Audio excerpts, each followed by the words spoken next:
메시지 성경 통독 제110일 오늘 말씀은 이사야 19장에서 25장까지입니다. 19장 이집트 무정부 상태 대혼란 살육 이집트에 대한 메시지다. 잘 보아라. 하나님이 빠른 구름을 타고서 이집트를 향해 가신다. 이집트의 신들 그 우상들이 벌벌 떤다. 이집트 사람들이 공포에 질려 몸이 굳는다. 하나님께서 말씀하신다. 내가 이집트 사람들끼리 치고받으며 싸우게 하겠다. 형제들끼리 서로 이웃들끼리 서로 성읍과 성읍이 나라와 나라가 그곳은 무정부 상태가 되고 대혼란과 살육이 벌어질 것이다. 내가 이집트 사람들의 혼을 빼놓을 것이며 그들은 도무지 갈피를 잡지 못할 것이다. 그들이 답을 구하러 자기들의 신들 그 우상들에게 달려갈 것이다. 응답이 절실한 그들 홀령을 불러내는 의식을 거행할 것이다. 그러나 나는 이집트 사람들을 잔인하기 그지없는 폭군에게 넘겨 야비하고 무자비한 왕의 통치를 받게 할 것이다. 주 만군의 하나님의 보고다. 나일강이 말라버릴 것이다. 강바닥까지 햇볕에 바싹 말라붙을 것이다. 운하에는 물이 꼬여 썩은 냄새가 풍기고 나일강에 닿는 개울들도 모조리 말라버릴 것이다. 강가 식물들이 다 썩어 문드러지고 강둑은 딱딱하게 굳어지리라. 강바닥도 굳어 반질반질해지고 강가의 풀들도 말라 비틀어져 바람에 날려 사라질 것이다. 고기 잡는 어부들 이제 고기잡이는 끝이라고 한탄할 것이다. 직물 짜는 자들 일감이 떨어질 것이다. 아마포, 무명, 양털로 천을 짜는 모든 자들 할 일 없어 빈둥거리며 풀이 죽어 지낼 것이다. 생계를 위해 일해야 하는 모든 자들 아무 할 일이 없어질 것이다. 소환의 제후들은 멍청이들이고 바로의 참모들은 얼간이들이다. 어떻게 너희가 바로에게 저를 믿으십시오. 저는 일이 어떻게 돌아가는지 알고 있습니다. 저는 고대 이집트의 지혜를 계승한 현인입니다. 라고 말할 수 있단 말이냐. 너의 이집트의 현인은 단 한 사람도 없다. 있다면 그가 너에게 만군의 하나님께서 이집트에 대해 갖고 계신 생각을 일러 주었으리라. 실상은 소환의 제후들은 다 멍청이들이고 멤피스의 제후들은 다 전응아들이다. 내가 사회의 기둥이라 지켜세웠던 자들 그들이 이집트를 그릇된 길로 막다른 골목으로 이끌었다. 하나님께서 그들의 머리를 뒤죽박죽으로 만드셨다. 이집트는 자기가 개워낸 토사물에 스스로 미끄러져 자빠진 꼴이 되었다. 이집트는 희망이 없다. 어찌해 볼 수 있는 상황은 이미 지났다. 늙어 비실대는 노쇠한 얼간이다. 그날이 오면 이집트 사람들은 극도로 흥분한 여학생들처럼 되어 만군의 하나님께서 행동하실 기미가 조금이라도 보이면 마구 비명을 질러댈 것이다. 미약한 유다가 그들에게 공포의 대상이 되리라. 유다라는 말만 들어도 공포에 질릴 것이다. 그 이름을 들을 때마다 이집트를 치시려는 만군의 하나님의 계획이 떠올라 두려움에 사로잡힐 것이다. 그날이 오면 이집트의 여러 성읍들이 믿음의 언어를 배우고 만군의 하나님을 따르겠노라 약속할 것이다. 이 성읍들 가운데 하나는 태양의 성읍이라는 영예로운 이름을 갖게 될 것이다. 그날이 오면 이집트 중심부에 하나님을 예배하는 처소가 자리하고 국경에는 하나님께 바쳐진 기념물이 들어서 만군의 하나님께서 그동안 이집트 사람들을 어떻게 도우셨는지 증거하게 될 것이다. 그들이 압제자들로 인해 하나님께 기도하고 부르짖으면 그분께서 도움의 손길을 내미실 것이다. 그들을 지키고 보살펴줄 구원자를 보내주실 것이다. 하나님께서 이집트 사람들에게 자신을 숨김없이 드러내실 그날에 그들이 그분을 알게 되리라. 희생제물과 번제물을 가져와 그분을 진심으로 예배하게 되리라. 그들이 하나님 앞에서 서약하고 그 서약을 지킬 것이다. 하나님께서 이집트에 상처를 입히고 치시겠지만 그 후에는 고쳐주실 것이다. 이집트가 하나님께 돌아오고 하나님은 그들의 기도를 들으시고 그들을 치료해 주실 것이다. 머리끝부터 발끝까지 낫게 하실 것이다. 그날이 오면 이집트에서 아시리아까지 이어지는 대로가 열릴 것이다. 아시리아 사람들이 이집트에서 이집트 사람들이 아시리아에서 마음껏 활보하며 다닐 것이다. 더 이상 적수가 아닌 그들 이집트 사람들과 아시리아 사람들이 함께 예배를 드릴 것이다. 그날이 오면 이스라엘은 이집트와 아시리아와 어깨를 나란히 하고 세상의 중심에서 복을 함께 나눌 것이다. 이스라엘에게 복 주신 만군의 하나님께서 그들 모두에게 넘치는 복을 내리실 것이다. 복되어라 이집트여 나의 백성이여 복되어라 아시리아여 내 손의 작품이여 복되어라 이스라엘이여 나의 소유여. 20장 벌거벗은 예언자의 표징. 아시리아 왕 사르곤이 보낸 야전 사령관이 아스돗을 공격하여 점령했던 그해 하나님께서 아모스의 아들 이사야에게 말씀하셨다. 가서 내 옷과 신발을 벗어 던져라. 이사야는 그렇게 했고 알몬과 맨발로 다녔다. 그 후 하나님께서 말씀하셨다. 내 종 이사야는 이집트와 에티오피아에 대한 경고의 표징으로 3년 동안 알몬과 맨발로 다녔다. 이제 그것이 그대로 이루어져 아시리아 왕이 쳐들어와 이집트와 에티오피아 사람들을 포로로 잡아갈 것이다. 젊은이나 늙은이 할 것 없이 모두 알몸과 맨발로 끌려가며 조롱거리가 될 것이다. 엉덩이를 드러난 채 줄을 지어 끌려가는 이집트 사람들의 모습을 생각해 보아라. 에티오피아에 희망을 걸었던 자들, 이집트에게 도움을 기대했던 자들 다 혼란에 빠질 것이다. 바닷가에 사는 자들은 이렇게 말하리라. 저들을 봐라. 알몸으로 맨발로 끌려가는 저 포로들을 저들이 우리의 희망이라 여겼는데 우리를 아시리아 왕에게서 구해주리라 믿었는데 이제 우리는 어떻게 하지? 어떻게 여기서 빠져나가지? 21장 바닷가 사막에 대한 메시지다. 거센 폭풍우가 내게 사막 공포 가득한 그곳을 거쳐 돌진해 올 때 한 준엄한 환상이 내게 임했네. 배신자가 배신당하고 약탈자가 약탈당하는 환상이다. 공격하여라 엘라마, 포위하여라 메데야, 페르시아 사람들아 공격하여라 바빌론을. 내가 모든 비탄과 신음을 끝장내리라. 이 소식으로 인해 나는 고통으로 몸을 구부렸다. 해산하는 여인처럼 고통스럽게 몸을 비틀었다. 들리는 소리로 정신이 아득해지고 보이는 광경으로 맥이 탁 풀렸다. 어안이 벙벙해지고 공포에 사로잡힌 나 느긋한 저녁 시간을 바랐건만 다가온 것은 악몽이었다. 향연이 베풀어지는 자리 손님들이 기대어 앉아 호사와 안락을 누리며 먹고 마시며 즐기고 있는데 갑자기 소리가 들린다. 제우들아 무기를 들어라. 전투가 벌어졌다. 주께서 내게 말씀하셨다. 가서 파수꾼을 세워라. 그에게 관측한 것을 보고하게 하여라. 전투 대형을 갖춘 말과 마차들, 나귀와 낙타 행렬을 보거든 땅바닥에 귀를 대고 작은 속삭임 풍문 하나까지 귀담아 들으라고 말해두어라. 바로 그때 파수꾼이 소리쳤다. 주님, 저는 온종일을 매일같이 밤을 새워가며 제자리를 지키며 보초를 섭니다. 저는 몰려오는 그들 전투 대형을 갖춘 말과 마차들을 지켜보았습니다. 그들이 큰 소리로 알리는 전쟁 소리를 들었습니다. 바벨론이 쓰러졌다, 쓰러졌다. 그 귀한 신, 우상들 다 바닥에 맺혀져 산산조각 나버렸다. 사랑하는 이스라엘아, 너희가 그동안 많은 일을 겪었다. 맷돌에 넣어져 으깨졌다. 내가 이제 이스라엘의 하나님, 만군의 하나님께 들은 기쁜 소식을 너희에게 전한다. 에돔에 대한 메시지다. 에돔의 세일산에서 한 음성이 나에게 울려 퍼진다. 야간 파수꾼이여, 동이 트려면 얼마나 남았느냐? 이 밤이 얼마나 남았느냐? 야간 파수꾼이 소리쳐 대답한다. 아침이 오고 있다. 그러나 아직은 밤이다. 다시 물어도 내 대답은 같다. 아라비아에 대한 메시지다.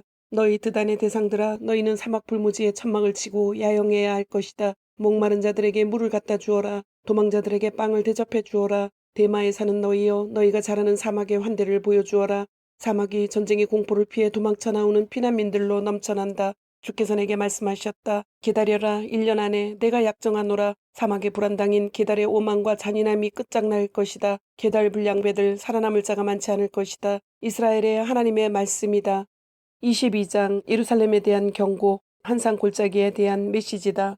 지금 무엇을 하고 있느냐? 이 시끄러운 파티 소리는 무엇이냐? 길거리에 환호소리, 박수소리 요란하고 성읍 전체가 축제로 들썩이는구나. 존경할 만한 용감한 군인, 자랑스러운 전쟁 영웅 하나 없는 너희다. 너희 지도자들은 모두 칼 한 번 휘두르지 못하고 붙잡힌 겁쟁이들이다. 너희는 싸움터에서 주랭랑치다 붙잡힌 겁쟁이들의 나라다. 그 소란 중에 내가 말했다. 나를 혼자 내버려 두어라. 홀로 슬피 울게 놔두어라. 다 잘 될 것이라는 말 내게는 하지 마라. 이 백성은 망할 것이다. 잘 되지 않을 것이다. 주 만군의 하나님께서 떼지어 몰려든 사람들로 요란해질 날이 이르게 하실 것이다. 내 아름다운 골짜기들이 전쟁 소리로 이리저리 돌진하는 전차와 기병들 소리로 요란하다. 하나님께서 유다를 무방비 상태로 내버려 두셨다. 그날 너희는 방어진을 점검하고 숲 병기구의 무기들을 검열했다. 성벽의 약한 지점을 찾아 보수했다. 너희는 아랫못에 물을 충분히 저장해 두었다. 예루살렘의 모든 집을 조사하여 어떤 집은 허물고 그 벽돌을 성벽에 덧대어 튼튼하게 만들었다. 물을 충분히 확보하기 위해 커다란 수조도 만들었다. 너희는 이것저것을 살피고 둘러보았다. 그러나 너희는 이 성읍을 너희에게 주셨던 분을 바라보지 않았다. 이 성읍에 관해 오래전부터 계획을 세우셨던 그분께는 단 한 번도 자문을 구하지 않았다. 그날 주 만군의 하나님께서 소리쳐 이르셨다. 눈물로 회개하는 시간을 가지라고, 잿빛 옷을 입고 비가를 부르라고. 그런데 너희는 지금 무엇을 하고 있느냐? 너희는 파티를 열었다. 먹고 마시고 길거리에서 춤판을 벌였다. 소와 양을 잡고 엄청난 잔치를 열었다. 술판, 고기판을 벌였다. 오늘을 즐기자, 먹고 마시자. 내일이면 죽을 테니. 만군의 하나님께서 내게 이 천박함에 대한 그분의 편결을 속삭여 일러주셨다. 너희는 죽는 날까지 이 약한 행위에 대한 대가를 치르게 될 것이다. 주 만군의 하나님의 말씀이다. 샘나에게 경고하시다. 주 만군의 하나님께서 말씀하셨다. 오라, 궁중 업무 총책임자인 샘나에게 가서 이렇게 전하여라. 이것이 대체 무슨 짓이냐? 외부인에 지나지 않는 내가 마치 주인인 양 행세하고 있다. 보란듯이 제 무덤을 크고 화려하게 만들어 놓고는 거물처럼 굴고 있다. 하나님이 너를 덮쳐 가진 것을 다 빼앗고 너를 개들에게 던져버릴 것이다. 내 머리채를 잡아 공중에서 빙글빙글 돌렸다가 놓아버릴 것이다. 그러면 너는 공처럼 날아가 시야에서 사라지리라. 아무도 모르는 곳까지 날아가 떨어져서 거기서 죽을 것이다. 그동안 내가 내 무덤 속에 쌓아둔 것들도 다 사라질 것이다. 너는 내 주인의 집을 수치스럽게 했다. 너는 이제 해고다. 아, 속이 시원하다.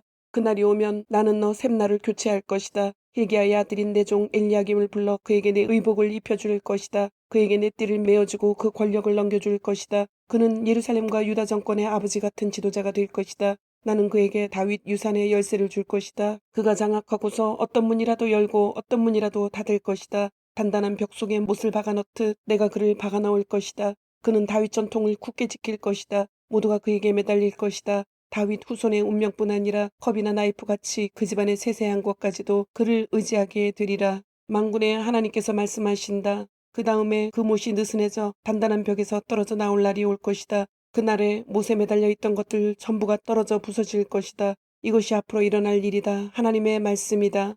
23장 두로와 시돈에 대한 경고. 다시스의 배들아 슬피 울어라. 강력했던 너의 항구들 모두 잿더미가 되었다. 키프로소에서 돌아오는 배들 그 몰락을 목도했다. 바닷가에 사는 너희 시돈의 상인들아 입을 다물어라. 큰 바다를 항해하면서 물건을 사고 팔며 시올에서 생산된 밀들, 나일 강변에서 자란 밀들로 너희는 돈을 벌어들였지.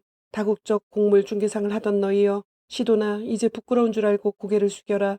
그 바다 정령 넘치던 해양이 소리 높여 말한다. 나는 상고를 겪어본 적도 아기를 낳아본 적도 아이를 키워본 적도 없다. 생명을 주어본 적도 생명을 위해 일해본 적도 없다. 그저 숫자들, 생명 없는 숫자들, 이윤과 손실액수나 세워왔을 뿐.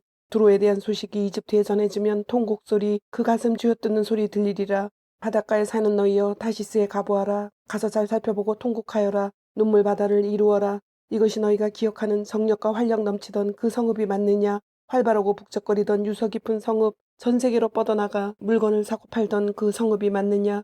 세계시장을 주름잡던 두로, 그 두로의 멸망 배후에 누가 있는지 아느냐. 두로의 상인들 그 세계의 거물들이었다. 두로의 거래상들 큰손들이었다. 만군의 하나님께서 추락을 명하셨다. 오만의 추한 이면을 드러내시려고 부풀린 명성을 땅에 떨어뜨리시려고 그리하셨다.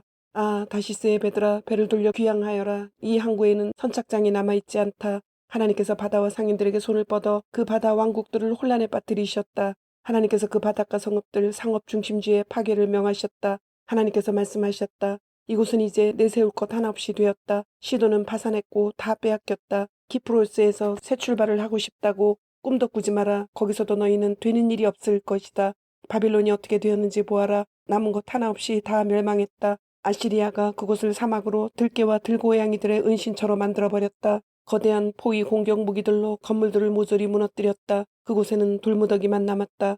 다시스의 배들아 통곡하여라. 강력했던 너희 항구들 다 잿더미가 되었다. 앞으로 왕들의 평균 수명인 70년 동안 두루는 잊혀질 것이다. 그 70년이 차면 재기하겠지만 그것은 한물간 창녀의 재기일 뿐. 두루는 이런 노랫말 속의 주인공 같을 것이다. 잊혀진 창녀여 하프를 들고 성읍을 돌아다녀 보아라. 전에 부르던 노래, 자주 부르던 노래들을 불러보아라. 행여 누군가 기억해주는 사람이 있을지도 모르니 70년이 차면 하나님께서 두루를 돌아보실 것이다. 그녀는 전에 하던 무역일, 매춘과 같은 그 일로 돌아가 가장 높은 가격을 부르는 자에게 자신을 팔 것이다. 화대만 주면 누구와 무슨 짓이라도 할 것이다. 땅의 모든 나라와 난잡한 거래를 벌일 것이다. 그러나 그녀가 받은 돈 전부는 하나님께 넘겨질 것이다. 제 몫으로 저축하지 못할 것이다. 그녀가 벌어들이는 이윤 전부는 하나님을 알고 하나님을 섬기는 백성에게 풍부한 음식과 최고의 옷을 마련해 주는 일에 쓰일 것이다. 24장 하나님께서 땅을 벌하시리라. 위험이 코앞에 닥쳤다. 하나님께서 땅을 초토화하고 잿더미로 만드실 것이다. 전부를 뿌리채 뒤엎고 모두를 갈팡질팡하게 만드실 것이다. 제사장도 백성도 소유주도 노동자도 이름 있는 자도 이름 없는 자도 사는 자도 파는 자도 재력가도 가난뱅이도 가진 자도 못 가진 자도 땅의 모습이 달 표면처럼 되리라. 완전히 황폐해지리라. 그 까닭을 아느냐. 하나님께서 그렇게 말씀하시기 때문이다. 그분이 명령을 내리셨기 때문이다. 땅이 황량해지고 잿빛이 되리라. 세상은 정적과 슬픔만이 감돌고 하늘과 땅이 생기와 빛을 잃으리라. 땅이 거기 사는 사람들로 인해 더럽혀졌다. 법을 깨뜨리고 질서를 교란시키며 신성하고 영원한 언약을 범하는 자들로 더럽혀졌다. 그로 인한 저주가 마치 암처럼 땅을 초토화시키고 있다. 사람들은 신성한 것을 짓밟은 죗값을 치르고 있다. 그들의 수가 점점 줄어 없어진다. 하나씩 죽어나간다. 포도주도 없고 포도농장도 없고 노래도 노래하는 자도 없다. 소고치며 웃는 소리가 사라지고 잔치집에 떠들썩한 소리도 사라졌으며 수금 켜며 웃는 소리도 사라졌다. 축배를 드는 파티 더 이상 열리지 않는다. 술꾼조차도 고개를 젓는 역겨운 술만 남았다. 혼돈에 빠진 성읍들 사람이 도무지 살 수 없는 곳이다. 무정부 상태다. 집들은 전부 문에 못질을 하여 폐가로 변했다. 포도주를 찾아 헤매는 사람들, 길거리에서 소요를 일으키지만 좋았던 시절은 영영 가버렸다. 이 낡은 세상에 더는 남은 기쁨이 없다. 성읍은 죽고 버려져 잔해 더미만 남았다. 이것이 이 땅에 임할 미래다. 이것이 모든 나라에 닥칠 운명이다. 다 털려 올리브 하나 남지 않은 올리브나무, 다 털려 포도알 하나 남지 않은 포도나무처럼 될 것이다. 그러나 즐거운 노래를 터뜨릴 자들도 있다. 그들 서쪽에서 하나님의 장엄하심을 소리쳐 노래하리라. 그렇다. 동쪽에서 하나님의 영광이 높아지리라. 바다의 모든 섬이 하나님의 명성을, 이스라엘의 하나님의 명성을 널리 뻗드릴 것이다. 사방 칠대양에서 이런 노랫소리가 들려오리라. 의로우신 분께 찬양을 드리세. 그러나 나는 말했다. 누구에게는 좋은 일이 있을지 모르지만 지금 내 눈에 보이는 것은 파멸, 더 큰 파멸뿐이다. 모든 사람이 서로의 목을 노리고 있다. 그렇다. 모두들 다른 사람의 목을 노리고 있다. 어디를 가나 공포와 구렁과 올가미 천지다. 공포를 피해 달아나면 구렁에 빠진다. 구렁에서 기어 올라오면 올가미에 걸린다. 혼돈이 하늘에서 쏟아져 내린다. 땅의 기초가 허물어진다. 땅이 산산조각으로 깨어진다. 땅이 갈기갈기 찢어진다. 땅이 흔들린다. 땅이 술 취한 자처럼 비틀거리며 풍속의 판잣집처럼 요동한다. 쌓이고 쌓인 죄들 이제 감당할 수 없는 무게가 되었다. 무너져 내린다. 다시는 서지 못할 것이다. 바로 그날에 하나님께서 하늘의 반역 세력과 땅의 반역한 왕들을 불러내 혼쭐을 내실 것이다. 그들을 붙잡아 죄수처럼 감옥에 가두실 것이다. 짐승을 우리의 가두둑 감옥에 쳐넣으시고 형을 선고하여 중노동을 시키실 것이다. 다리 창피해서 어깨를 움츠릴 것이다. 해가 부끄러워 슬그머니 숨을 것이다. 만군의 하나님이 즉위하셔서 시온산과 예루살렘에서부터 통치하실 것이기 때문이다. 모든 지도자 앞에서 당신의 찬란한 영광을 나타내실 것이기 때문이다. 25장 하나님의 손이 이 산 위에 머무신다. 하나님, 주는 나의 하나님이십니다. 내가 주를 높이 기립니다. 주를 찬양합니다. 주께서 놀라운 기적들을 행하셨고 치밀하게 세우신 계획들 견실하고 확실히 실행하셨습니다. 주께서 성읍을 돌무더기로 만드시고 강력했던 성읍을 잿더미로 만드셨습니다. 그 원수 큰 도성은 이제 도성도 아니고 앞으로도 그럴 것입니다. 이를 목도하게 될 초강대국들이 주를 높이고 잔혹한 압제자들도 주를 경외하며 몸을 굽힙니다. 그들은 주께서 가난한 이들을 돌보시는 광경을 보게 될 것입니다. 공궁에 처한 가련한 이들을 돌보시되 굳은 날에는 따뜻하고 마른 보금자리를, 무더운 날에는 서늘한 쉼터를 마련해 주심을 알게 될 것입니다. 잔혹한 압제자들은 겨울의 눈보라와 같고 사악한 이방인들은 사막의 정오와 같습니다. 그러나 주께서는 폭풍을 피할 피난처, 뙤약볕을 피할 그늘이 되어 두시며 그 큰소리치는 악당들의 입을 막아버리십니다. 여기 이 산 위에서 만군의 하나님이 온 세상 만민을 향한 향년을 베푸실 것입니다. 최상급 음식과 최고급 포도주가 나오는 향년, 7코스의 일품 요리와 고급 디저트가 나오는 향년을 베푸실 것이다. 또 여기 이 산 위에서 하나님은 만민 위에 드리웠던 파멸의 장막, 모든 민족 위에 드리웠던 파멸의 그림자를 걷어내실 것이다. 그렇다. 그분께서 죽음을 영원히 추방하실 것이다. 하나님께서 모든 얼굴에서 눈물을 닦아주시며 자기 백성의 수치를 어디서든 흔적도 없게 하시리라. 그렇다. 하나님께서 그렇게 말씀하신다. 그때가 되면 사람들이 말하리라. 보아라, 우리 하나님이시다. 우리가 기다렸던 분 마침내 오셔서 우리를 구원해 주셨다. 이분이시다. 우리가 기다려왔던 하나님. 함께 기뻐하자. 그분의 구원을 기뻐하며 노래하자. 하나님의 손이 이 산에 머무신다. 모압 사람들, 그들은 쓰레기 취급을 당하리라. 시궁창에 처박히리라. 물에 빠져 허우적거리는 자처럼 자맥질해도 결국 하수구 구정물 속으로 가라앉을 것이다. 그들의 교만이 그들을 아래로 가라앉히고 그들의 유명했던 요새들 다 무너져 폐허가 되리라. 강력했던 성벽들 다 허물어져 먼지더미가 될 것이다. 주님, 오늘도 말씀을 주심을 감사드립니다. 주신 말씀대로 오늘 하루도 주님의 모습을 닮아가며 말씀대로 순종하며 살도록 은혜와 용기를 주옵소서. 예수님의 이름으로 기도드립니다. 아멘.